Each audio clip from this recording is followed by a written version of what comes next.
Awit saking kurbaning Gusti ingkang Maha Agung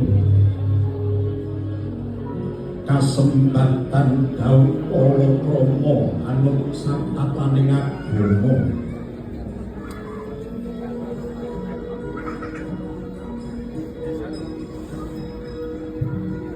kedhetos makang samya ulat entange den kirap teman-teman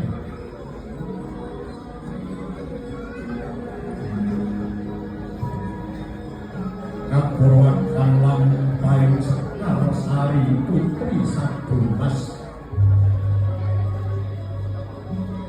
Dewi Citrawati minangka garwa prameswari wanodya kang Sulistya Pardi ngas kawiwaha sumadong donga pamuja urip raharja langgeng lestari denya palakrama bebasan olah palwa madyaning samudra tumuju ing gisi ing gegayuhan kencana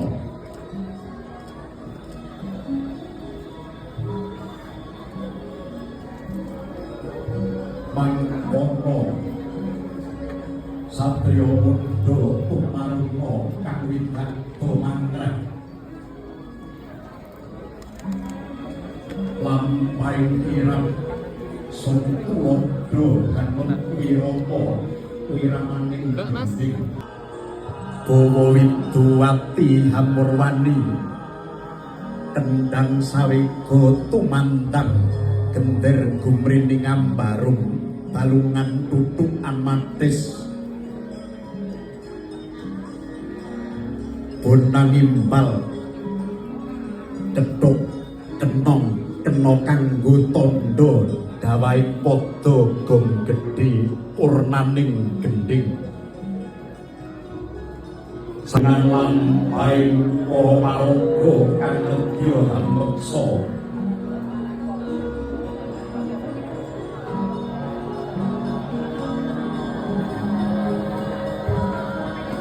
luhur alalar paradin sarangguning banten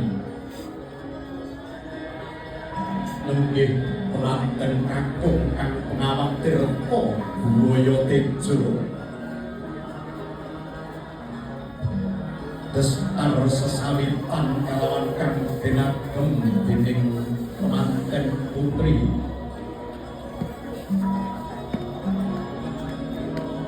anenggih sinebut busana akinan sing cacah 5 minangka pralambita pincalipun Islam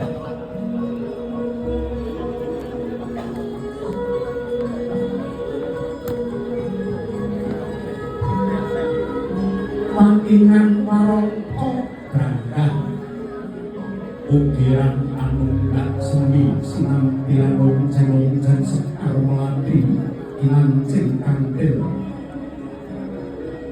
sang-sangan ulur-ulur inten bumi temumpang sang-sangan lakiri lonceng dene penganten putri Gendang Sulistya Pardi Mustapa Sageng Marang Hanyira Sendani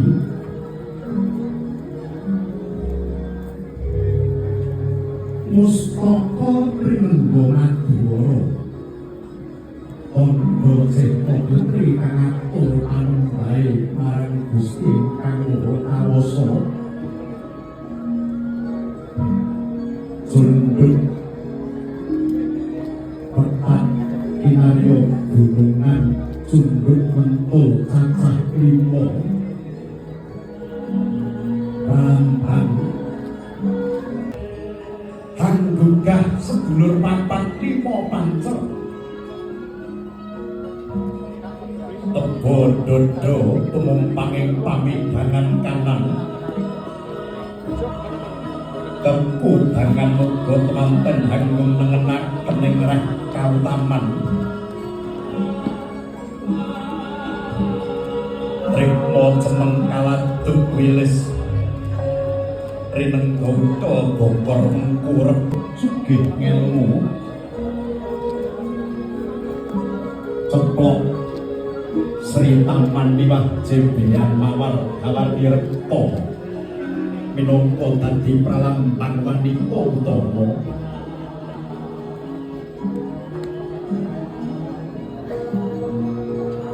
kawuryan ingkang tansah kepuri tindakipun temanten hanenggih Ibu Profesor Dr. Suci Hatiningsih